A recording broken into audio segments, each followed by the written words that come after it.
চারিদিকে অশান্তি হয়, আমি মন্ত্রিত্ব করবো কি করে? এটা চাই সেটা চাই, সবাই যদি চাই চাই করে আমি তো দুদিনেই পটল তুলবো। না না, দেবেন না স্যার, ওদের কিচ্ছু দেবেন না। আরে ওদের যত দেবেন সালারা ততই চাইবে, চাওয়ার ওদের কোনো শেষই নেই। আরে যত অরাজকতা কি আমার মন্ত্রিত্বের আমলে? এর আগে এইসব জাগরণ ছিল কোথায়?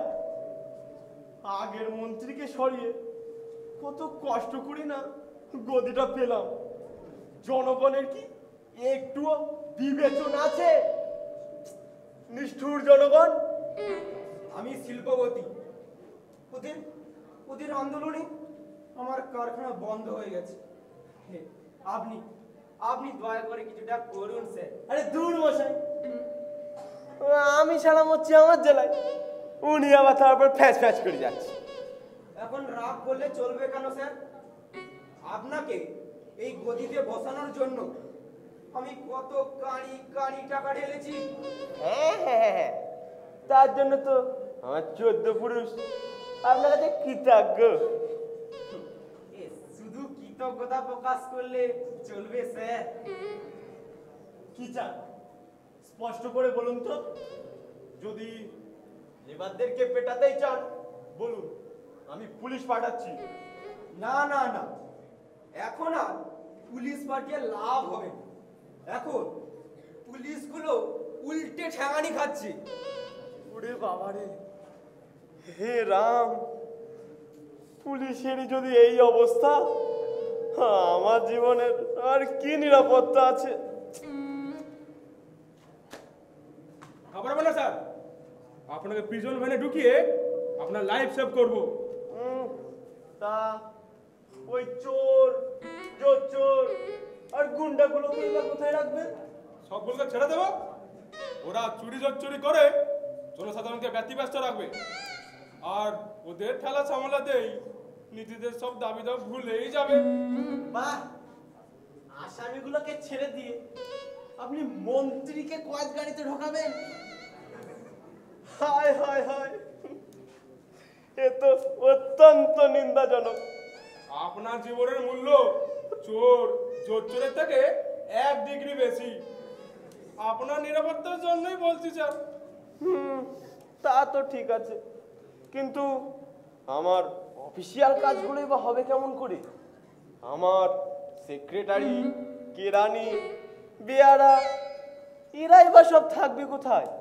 ওরা স্যার কয়েদ গাড়ির বাইরে ফাইলপত্র নিয়েই থাকবে। বাহ বাহ বাহ বাহ বাহ, মন্ত্রী থাকবে কিনা কয়েদ গাড়িতে, আর তার অধস্তন কর্মচারীরা গাড়ির বাইরে গোপে তা দিয়ে ঘুরে বেড়াবে। তাহলে কি স্যার ওই ব্যবস্থা বাতিল করে দেবো স্যার? আমি কি সেই কথা একবারও বলেছি? আমার অবস্থা এখন নতুন বরের মতো। শ্বশুর বাড়িতে শালাশালিরা যেমন ওই ওই জুতোকে শালগ্রাম শিরা বলে বরকে দিয়ে প্রণাম করায়, আপনারাও তেমনি আমাকে দিয়ে যখন যা ইচ্ছা তাই করাচ্ছে। তাহলে স্যার ওই ব্যবস্থা করতেই চললাম স্যার। যান।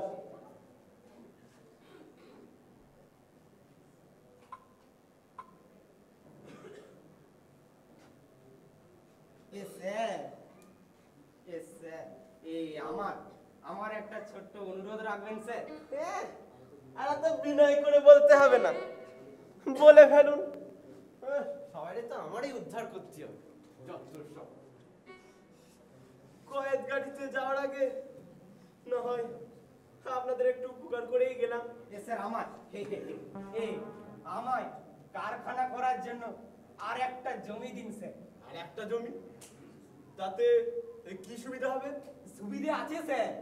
কারখানা করে মাল আমদানি রপ্তানি করার ফাঁকে ফাঁকে আমার মূলধন ফরেনে ট্রান্সফার করে নেব।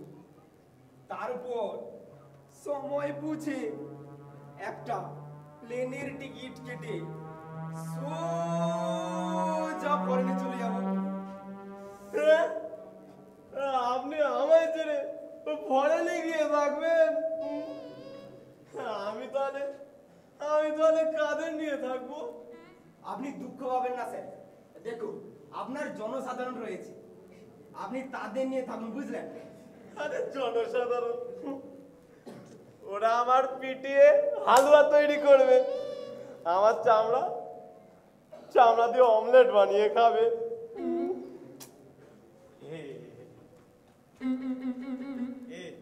আপনি আপনি ফরেনে গিয়ে আমার থাকবার একটা ব্যবস্থা করবেন তো শিল্পপতি?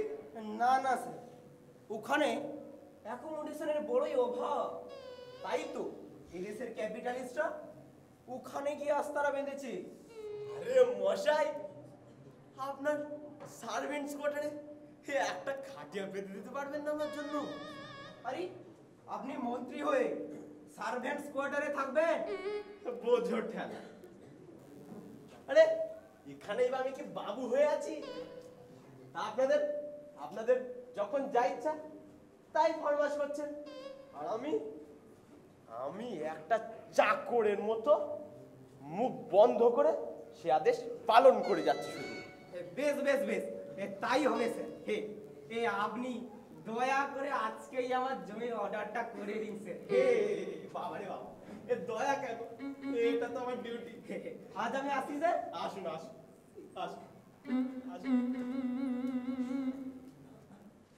শিল্পপতির ব্যবস্থা তো করলেন স্যার, এবার জোরদারের দিকটা ভাবুন। আরে ধ্যাৎ, আপনার আবার কি? আরে জমি জমাতে সব যায়। তা যাক, যোদ্ধারা যদি অপদার্থ হয় তা তাদের জমি জমা যাওয়াই ভালো। আপনি এ কথা বললে আমরা বাঁচি কি করে স্যার? আপনারাই যদি আইন করে দেন 75 বিঘার বেশি জমি রাখা বেআইন, তাহলে আমরা যাই কোথায় স্যার? কেন গোল্লাই স্যার, বুদ্ধি খাটাতে যদি নাই পারেন মরণ গিয়ে। আমরা বললে আপনি তো বাঁচবেন না স্যার। তা জানি, ওদিকে ওই শিল্পপতিও কেটে পড়ার তালে আছে, আপনিও চাইলে আসতে পারেন। আমার জন্য তো বাঁশ ঝাড়ের চাষ করা হচ্ছে, বাঁশের মাথায় বসে আমাকেও পরপরে যেতে হবে। আপনি এরকম অভিমান করে কথা বলবেন না স্যার। ও শিল্পপতি আপনাকে ছেড়ে গেলেও আমরা আপনাকে ছাড়বো না। কি করে আমার জমিটা দখলে রাখা যায় একটা বুদ্ধি বলে দিন না স্যার। শুনুন তাহলে, কাগজে কলমে আইন করলেই কি আইন কার্যকরী হয়?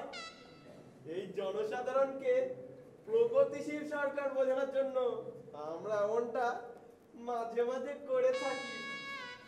আর আর শুনুন শুনুন, আর প্রত্যেকটা আইন তৈরির সময় আপনাদের দিকটাও বিশেষভাবে ভেবে দেখা হয়। সেই জন্যই তো আইনের সাথে সাথে আইন থেকে বেরিয়ে আসার জন্য আমরা ফাঁকও তৈরি করে রাখি, বুঝলেন? এ চমৎকার বুদ্ধি স্যার, চমৎকার। এই না হলে আপনি মন্ত্রী। চমৎকার চমৎকার। থামুন থামুন, বুদ্ধি আপনাদেরও আছে, তবে আপনারা মাথা ঘামাবেন না। আপনাদের ওই মিশনের উত্তর পাড়ায় পুঁতে দিলে দক্ষিণ পাড়ায় গোয়ালঘর, ওর পাশে বাবলা গাছ হয়ে যাবে, তবে মাথা ঘামাবেন না। আর যেহেতু আপনারা আমাকে মন্ত্রীর গদিতে বসিয়েছেন, সেহেতু সব কাজ আমাকে ঘাড় ঝরিয়ে করিয়ে নেবেন। কি যে বলেন স্যার? তাহলে তাহলে আজই আমি ওই গরু, ছাগল, কুকুর, বেড়াল প্রত্যেকে নয় 75 বিঘা করে জমি লিখে আমি আইনের থাকতে বেরিয়ে আসি। নমস্কার স্যার, নমস্কার। চলে বাঁচাবেন। শালা, যত সব স্বার্থপরের দল। স্যার স্যার, আপনার আবার কি? ব্যবসার অবস্থা ভালো নয় স্যার। এদিকে আপনার লোকেরা ভেজাল ধরার জন্য কেমিস নিয়ে ঘুরছে বটে, এদিকে পাবলিক আমার ভেজাল খাদ্য সমেত ট্রাক টেম্পোকে জ্বালিয়ে পুড়িয়ে খাচ্ছে সালারা। আরে, আপনারা তো আমায় জ্বালিয়ে মারলেন দেখছি। যান, আমার লোক ভেজাল ধরতে গেলে পকেটে কিছু মাল করে গুঁজে দেবেন, আর না হলে তাদের স্ত্রীর জন্য একটা দামি বেনারসি পাঠিয়ে দেবে। বেশ বেশ, কিন্তু পাবলিক পাবলিক তো আছে বটে। আরে মশাই, খবরের কাগজে কয়েকটা পরপর বিজ্ঞাপন ছাপিয়ে দিন। বলুন, যে ভেজাল ধরতে পারবে তাকে আপনি 50,000 টাকা পুরস্কার দেবেন।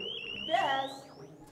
কিন্তু স্যার, কেউ যদি পুরস্কার দাবি করে ভেজাল খাদ্য নিয়ে এসে, তখন আরে, তখন তাকে পুরস্কার দেবে, তারপর গলায় মালা পরিয়ে তার ছবি তুলে খবরের কাগজে তার ছবি ছাপিয়ে নিচে ক্যাপশনে দেবেন, ভেজাল ধরার প্রতিযোগিতায় পুরস্কৃত খদ্দের। হ্যাঁ, এতগুলো জলে দেবো স্যার? আরে মশা, জলে দিবেন কেন? মনে করুন এইটা আপনার ইনভেস্টমেন্ট। খবরের কাগজে এইরকম পুরস্কারের কথা ঘোষণা করলে এই জনগণ আপনার ব্যবসার সততার প্রতি একেবারে নিঃসন্দেহ হয়ে যাবে।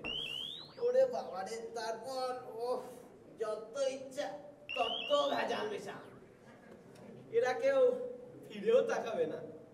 আর তখন পুরস্কারের 10 গুণ টাকা আপনার সিন্ধুকে উঠবে। খুব উপকার করলেন স্যার, তাহলে সেই ব্যবস্থা করি গিয়ে। তাহলে আমার বাড়িতে যে খাদ্য পাঠাবেন তাতে যেন আবার ভেজাল মেশাবেন না।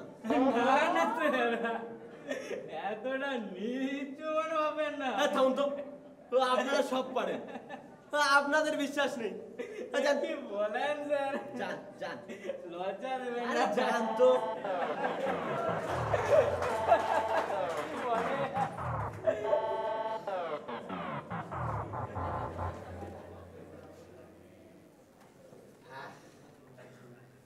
আচ্ছা গেল।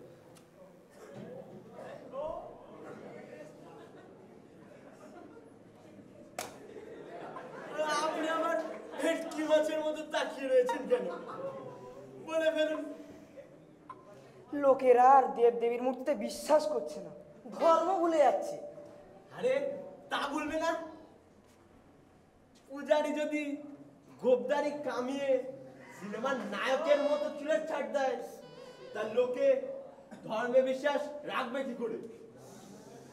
পূজা করবার সময় আমার এই চেহারা রাখি না স্যার, একটা পরচুলা বানিয়ে রেখেছি, পূজা করার সময় ওইটা মাথায় দিই। তা ওই পরচুলে টিকি আছে? শুধু টিকি কেন, টিকির সঙ্গে একটা ফুল পর্যন্ত বাঁধা আছে, আপনাকে দেখাই। দেখুন স্যার, এই ফুল ফুল পূজা করার সময় পূজা করলাম, পূজা হয়ে গেলে আবার খুলে দিই। আমার দিক থেকে ব্যবস্থার কোনো ত্রুটি নেই, তো বোঝে লোক কেন অবিশ্বাস করে। তা এই লোকে বলে কি? লোকে কেন, এরাই তো বলে। বলে মূর্তিতে, মন্দিরে, তীর্থক্ষেত্রে নাকি ভগবান নেই, সব ভাউতা। ওই সব নাকি লোকের কাছ থেকে টাকা আদায় করার ব্যবসা। বাবারে, সর্বনাশ! এতদিন এই ধর্মের নামে এই লোকজনগুলোকে ভুলিয়ে রাখা গিয়েছিল। সর্বনাশ বলে সর্বনাশ, একেবারে আসল জায়গাটায় ঘা মেরেছে। অথচ আপনি তো সব জানেন স্যার, এই ব্যবসা আমি শুরু করি, ঝুঁক ঝুঁক ধরে চলে আসছি। আমার বাপ 14 পুরুষের আমলে কত মূর্তি জাগ্রত বলে প্রচার হয়েছে, তেনারা স্বর্গে গিয়ে বেঁচেছেন, আর এখন আমাদেরকেই ঠেলা সামলাতে হচ্ছে। তা এই লোকের মনে এই সন্দেহ আসলো কি করে? তা কি করে বলবো স্যার, আগে তো কখনো সন্দেহ হয়, যখন যা গুল মেরেছি লোকে তাই বিশ্বাস করছে। পুজোর থালায় পয়সা পড়েছে, আর তাই যে আপনার সংসার চলেছে। এখন একটা কিছু উপায় বলে দিন স্যার, নাহলে আমার সংসার চলবে কি করে? তা তো ঠিক, ভাবতে দিন একটু। এক কাজ করুন, ওই দেব মূর্তিগুলো ওগুলোকে জাগিয়ে তুলুন। দেব মূর্তিগুলো আবার কখন ঘুমালো? ঘুমাতেই দেখি না যে জাগিয়ে তুলবো। মাঝরাতে ওগুলো ড্যাব ড্যাব করে চেয়ে থাকে। ওফ, সেই রকম জাগানোর কথা বলিনি। তবে আবার কিরকম? ভগবানকে প্রণাম করলে ভগবান যেন হাত তুলে আশীর্বাদ করে, ভগবানকে ভোগ দিলে ভগবান যেন কত করে গিয়ে ফেলে, ওই গণেশকে দুধ দিলে গণেশ যেন চুপ চুপ করে দুধ খেয়ে নেয়। এগুলো কি করে সম্ভব? পাথরগুলোকে যেভাবে বসিয়ে রাখি ওগুলো তেমনি কুমড়োর মতো বসে থাকে। ওগুলো আবার হাত পা নড়াচড়া করবে। ধ্যাৎ, যেটা বলছি সেটা শুনুন। দেব মূর্তিগুলো ওগুলোকে ফাঁপা করে তৈরি করুন। দেবতার হাত, মুখ, চোখ প্রত্যেকটা আলাদা আলাদা পার্টসে স্প্রিং ফিট করুন। তারপর ওই স্প্রিং এর সাথে তার জুড়ে তার সুরঙ্গ পথে নিয়ে যান, যেন একটা তার টানলে দেবতা মুখ হা করে, তার ঢিলা দিলে দেবতার মুখ বন্ধ করে নেয়, আবার একটা তার টানলে ওই দেবতা যেন হাত তুলে প্রণাম করে। আর দরকার হলে আপনার স্ত্রীকে ওই সুরঙ্গ পথে বসিয়ে রাখবেন, সময় মতো সেই তার টানাটানি করবে। বাচ্চালেন দেব মূর্তিগুলোর আগে আমি জেগে উঠলাম।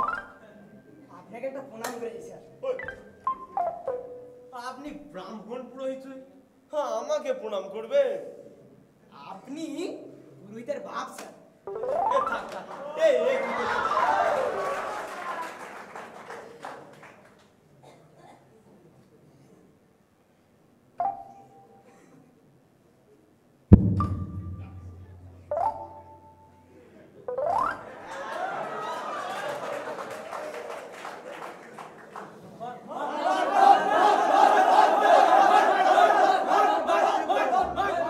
এ কি হলো? এত কোলাহল কিসের হচ্ছে? স্যার, অবস্থা খুব গুরুতর। কেন? কি হয়েছে? মারমুখী জনতা এগিয়ে আসছে, আপনার মন্ত্রিত্ব বোধহয় গেল।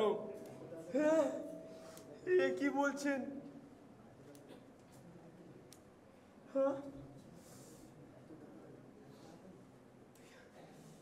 এখন কি করা যায়?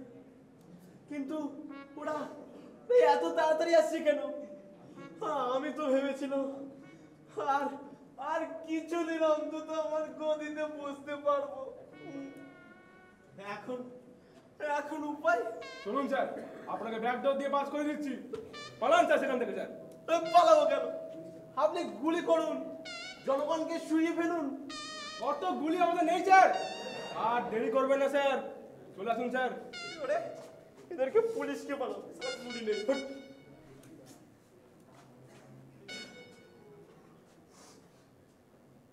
একটু দাঁড়ান, আমি আমার গদির কাছ থেকে বিদায় নিয়ে আসি। ও বাবা রে বাবা, ও গদি, গদি গো, আমি এত কষ্ট করেও তোমাকে আটকে রাখতে পারলাম না। ও বাবা রে বাবা, আমি চললাম। তুমি আমায় আশীর্বাদ করো, যেন আমি আবার তোমার এই নরম মোলায়েম কোলে ফিরে আসতে পারি। ও গদি, বাবা রে বাবা, বিদায় গদি, বিদায়। চলুন চলুন।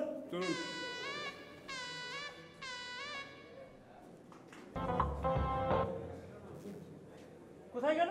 কোথায় গেল? পালিয়েছে, সব কটা পালিয়েছে, হাতের কাছ থেকে পালিয়ে গেল। পালিয়ে যাবে কোথায়? সমস্ত মূলধন নিয়ে পালিয়েছিল, বেটাকে দমদম এয়ারপোর্ট থেকে ধরে এনেছে। নিয়ে নাও সমস্ত মূলধন। ওই মূলধন দিয়ে আমরাই কারখানা চালাবো। না, দেব না। আমাদের রক্ত শুষে সঞ্চয় করেছো, না না, দাও দাও দাও দাও। What? হায় ভগবান, এ কি হলো? ভগবানের এখন কিছুই করবার নেই। এখন যা কিছু করবো আমরাই। তোমরা আমার মূলধন কেন নিয়ে নিলে? আমার হাতে এখন এক অপর নেই, আমি এখন খাবো কি? শ্রমিকের হাতে এক অপরদক থাকে, তাদের খাবার ব্যবস্থা তো কোনোদিনই করনি। যাক, আমরা তাহলে খাবার ব্যবস্থা করে দিচ্ছি। এই নাও, কারখানার পোশাক পরে নাও। এই কারখানার পোশাক পরে আমি কি করবো? শ্রমিকের সাথে মেশিন চালাও। খাবার যদি পেতে চাও তাহলে এছাড়া আর উপায় নেই। হায় অদৃষ্ট, এই পোশাক পরে আমায় কারখানায় যেতে হবে। কারখানার কিচ্ছু জানি না, কোনটা টিপতে কোনটা টিপে দেব। শেষে হোল বডিটাই না মেশিনের ভিতরে ঢুকে যায়। আরে এত ভয় করছেন কেন? আমি তো আছি। রোজ 8 ঘন্টা করে ডিউটি করবেন, সব শিখে যাবেন। আসুন আমার সঙ্গে আসুন। শালা আমাকে দিয়ে কারখানার শ্রমিকের মতো গরুর মতো খাটিয়েছে, দেখি আমি খাটাবো। চল আসেন, আসেন বলছি। এই যে পাকড়া বসে চোদ্দের ওপরে, জমিনের সব ধান গোলায় লুকিয়ে রেখে দক্ষিণ পাড়ার পাঁচিল ঢুকে পালাচ্ছিল। আমার গুলার এখন আমি চাষের জমিতে রাখবো? আল্লাহ, কয় কি জমি নাকি তার? তবে কি তোর? আলবাত জমিন চাষ করি আমি, জমিন আমার। দিয়ে দাও আমার মেহনতে ধান। দাও উচ্চানে যাবি হারামজাদা। আমার বাপ ঠাকুর তার কেনা জমির ধান কেড়ে নিলি। এখন সারা বছর আমি খাবো কি? তার জন্য চিন্তা করো না যোদ্ধা। তুই কে? আমি শিক্ষক। মাস্টার, আমাকে বাঁচান মাস্টার, বাঁচান। বাঁচাবার পথ আমিই বলে দিচ্ছি। এই নাও গামছা, গায়ের জামা খুলে গামছা কাঁধে দিয়ে জমি দিকে নাঙল চালাও। এ তোমার কেমন শিক্ষা মাস্টার? যোদ্ধার জমি ধান কেড়ে নিয়ে তাকে নাঙ্গল চালাতে বলছেন? হ্যাঁ, এ আমার এক নতুন শিক্ষা। এতদিন সবাইকে যা শিখে এসেছি সবই ভুল। আর দেরি করো না, গায়ের জামা খোলো আর হাঁটুর উপর কাপড় তুলে জমি দিকে চাষ করো। চলুন, যান। চলুন। কেমন লাগে? ছেড়ে দে, ছেড়ে দে।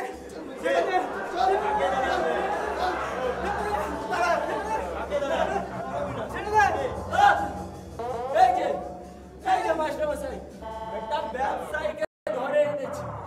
এতদিন আমাকে দিয়ে ভেজাল মাল বইয়ে পেট ভরে খাওয়ার পয়সা কোনোদিন দেয়নি। আজ বেটাকে ভেজাল মাল সমেত ধরে এনেছি। এখন আর কি করবেন বলুন? ওই ভেজাল মাল সবার আগে ওকেই খাওয়াও। ওদের জন্যই আমার ডিসপেপসিয়া হয়েছে। না, এ আমার খাবার, এ তো বিষ আছে। আমার হাত খুব ঠেলে বিন্দু আরে বাজো।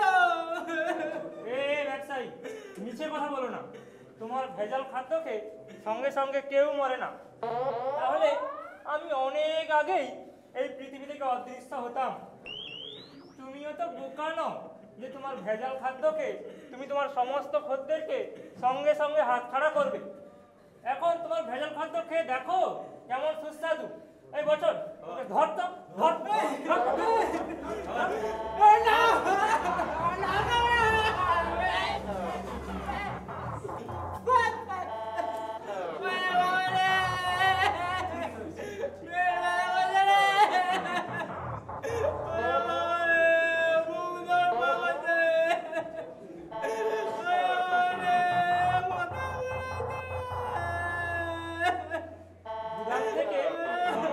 নিজের হাতে বাইরে ফেলে দিয়েছো।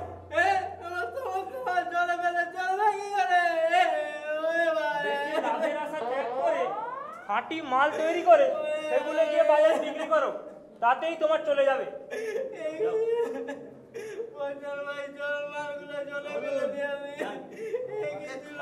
পয়সা দিবে না।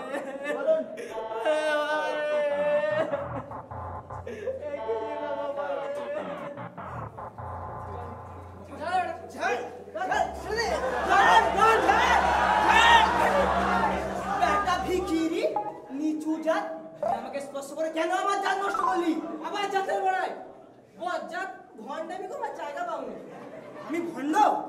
আমি টিকি স্পর্শ করে অভিশাপ দিচ্ছি তোকে। তুই ধ্বংস হয়ে যা। টিকির কোনো ক্ষমতা নেই, টিকিট কেটে দিলেও কিছু হবে না। তুই তুই আমার টিকিকে অপমান করলি। ওই টিকি দেখিয়ে দেবতা নাম করে লোকটাকে অনেক পাশে লুটেছো, এ পাড়া ছাড়ছি না। চন্দ্র, সূর্য তুমি সাক্ষী, গ্রহ তারা তুমি সাক্ষী। এই পাপীর দল পূজারীর টিকিকে অপমান করছে। তুমি এদের বজ্রাঘাত করো, সর্বাঘাত করো। আমি এসেছি বৎস। কে তুই? আমি বজ্র, আমি সর্প। কোথায় আঘাত করবো সত্তর বলো। কুষ্মণ্ড, ধর্মের সঙ্গে আর কি? আর কি নয় বৎস, চন্দ্র সূর্য তোমার ক্রন্দন শুনে আমায় পাঠিয়ে দিয়েছে। সত্তর বলো কোথায় আঘাত করবো।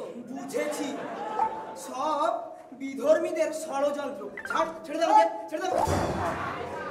এ কি করলে? এখনো বাকি আছে। সবাই দেখে নাও, এই হলো ধর্মের আসল রূপ। তোমরা এ কি করলে? সব পাস করে দিয়ে আমার রোজগারের পথ বন্ধ করে দিলে। দুঃখ করো না বৎস, টিকি আর নামাবলী ছুঁড়ে ফেলে দিয়ে দৈহিক পরিশ্রম করবে, না হলে বজ্র সর্প তোমায় আঘাত করবে। চল।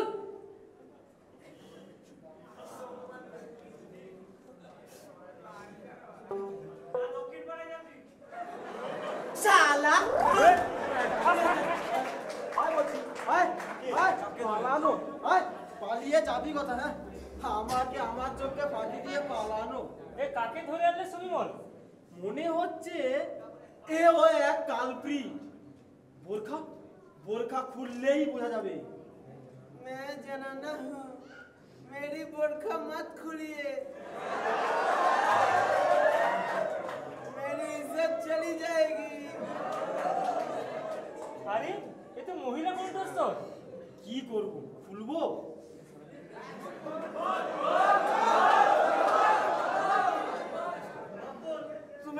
तुम्हें शर्म नहीं आती? मर्दाना होकर एक जनाना को ठुकरा रही हो। जाने दो मुझे, जाने दो। খুলে দাও বোরখা, বোরখার অন্তরাল থেকে বেরিয়ে আসুক পাপ চক্রের বান্ডা। আরে তো মন্ত্রী। হ্যাঁ মন্ত্রী, এতদিন জনতার ভাগ্য নিয়ে ছিনিমিনি খেলছিস। বেশ করেছি, আবারও করবো। বেঁচে থাকলে তো করবে, এখন যে জনগণ তোমাকে ফাঁসির দড়িতে ঝালাবে। মন্ত্রীকে ফাঁসি? হ্যাঁ, মানুষ খাদকদের বিচার হবে গণ আদালতে। একে ধরে নিয়ে যাও সেই গণ আদালতে। কে কোথায় আছো? বাঁচাও! শিল্পপতি, ব্যবসায়ী, যোগদান, আমায় বাঁচাও। শালা, ওদের বিপদে আমি সব করেছি, আর এখন আমার এই বিপদে শালাগুলো ঘাপটি মেরে বসে রয়েছে। পুলিশ, পুলিশ এসো, পুলিশ এসো। সে কি, তুমি তুমি সিভিল ড্রেসে কেন এসছো? পরে বলছি, আগে বলুন কি করতে হবে। হ্যাঁ, এদের হাত করি পড়াও। শালা আমায় ফাঁসি দিবি না?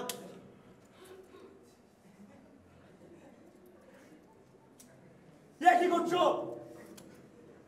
হাত করে আমাকে পড়ালে কেন? যখন যেমন তখন তেমন। আপনাকে হ্যান্ডকাম না লাগালে আমার আর চাকরি থাকবে না। আর সিভিল ড্রেস পরেছি কারণ সিভিলিয়ানদের সঙ্গে যদি সহযোগিতা না করি পুলিশের বংশ নির্বংশই হবে। শালারা সবাই নিবো খারাপ একটা। আরে ভগবান,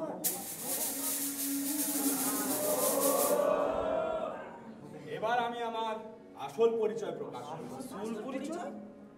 আমি কোনো সত্যিকারের ভগবান নই, আমি একজন বহুরূপী। বহুরূপী? হ্যাঁ, বহুরূপী। এটাই আমার পেশা। কিন্তু আমার এই রূপে তোমাদের ভগবানের প্রতি বিশ্বাস এবং তার অসীম শক্তির প্রতি আস্থা দেখে আমি অভিভূত। ভগবানের এই অসীম শক্তির উৎস তোমরা কি কেউ জানো? তোমাদের এই অন্তর্নিহিত শক্তি তোমরাও নিশ্চয়ই এতদিনে তা অনুধাবন করেছো। এই অসীম শক্তির প্রকাশ যখন হবে তখন সবার ভাগ্য ফিরে যাবে, সবাই খেয়ে বাঁচবার উপায় খুঁজে পাবে। চরম সত্য এই যে মানব দেহই হলো জীবন্ত ভগবানের প্রকৃত মন্দির।